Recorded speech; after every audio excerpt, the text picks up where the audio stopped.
In 1921, a scientist from Tuskegee Institute named George Washington Carver went to Congress. He brought with him instant coffee, candy, ice cream, milk, flour, cooking oil, ink, dye, and animal feed. Those are some strange things to bring to Congress. He brought them because they all had one thing in common. They are all made from peanuts. The peanut has a high nutritional value, and in his research, Carver came up with over 100 ways it could be prepared as food. Carver's trip to Washington helped Congress pass laws to protect the peanut. And then, the peanut helped to save Alabama. How did the peanut help save Alabama? After the Civil War, formerly enslaved people were set free, but they had no money or land to farm. So many became sharecroppers. Sharecroppers are farmers who do not own the land that they farm, but instead rent a piece of land on a larger farm. In exchange, the crops they raised went to the landowner to sell.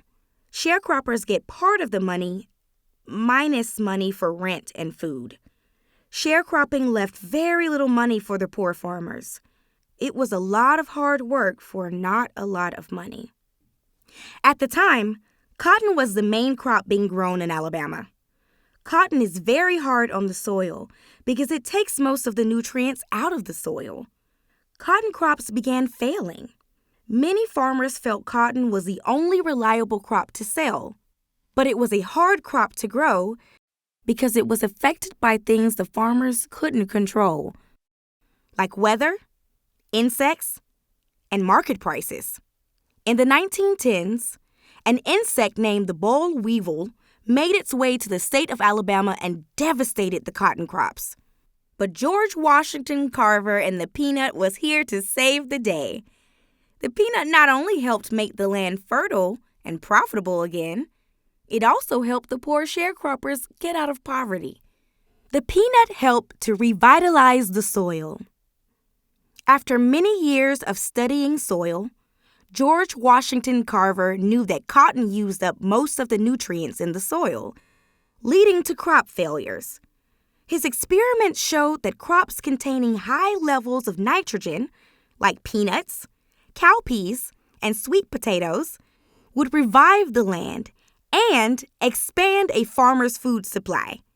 His experiments helped him develop new farming methods to increase crop harvest, protect the health of the environment, and revitalize or improve soil destroyed by the overproduction of cotton.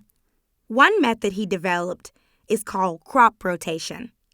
Farmers rotate their crops by planting different crops at different times on the same plot of land.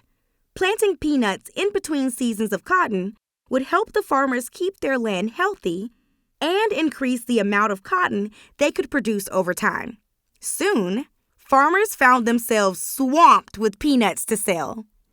The peanut created a new cash crop for Alabama.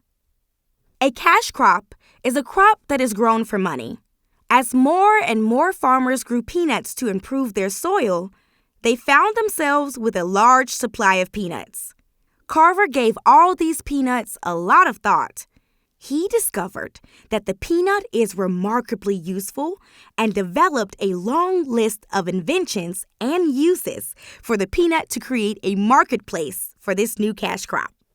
By 1940, the peanut had become one of the 6 leading crops in the nation and the second cash crop in the South after cotton. Through chemistry and dedication, Carver revolutionized Southern agriculture and raised the standard of living of his fellow man. The peanut helped sharecroppers out of poverty. The peanut played a major role in Carver's greater mission, helping poor Southern farmers, including formerly enslaved people, grow enough food to feed their families and free themselves from the oppression or difficulties of sharecropping. Carver taught white and black farmers in the South how the peanut could help them become self-sustainable farmers. Self-sustainable farmers grow all or most of their food on their farmland. He hosted free classes and shared farming advice and recipes. He designed a mobile classroom called the Jessup Agricultural Wagon and visited counties that were far away from Tuskegee Institute to offer hands-on demonstrations. For example, he encouraged farmers to feed acorns and peanut shells to their hogs because they were cheaper than store-bought feed. By teaching farmers about the peanut, they could improve their farms and keep the soil healthy and productive. Carver understood that when the land suffers, we all suffer. The land needed to be protected, and by doing so, it helps to sustain us.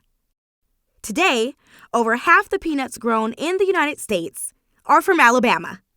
And that's how George Washington Carver and the peanut saved Alabama.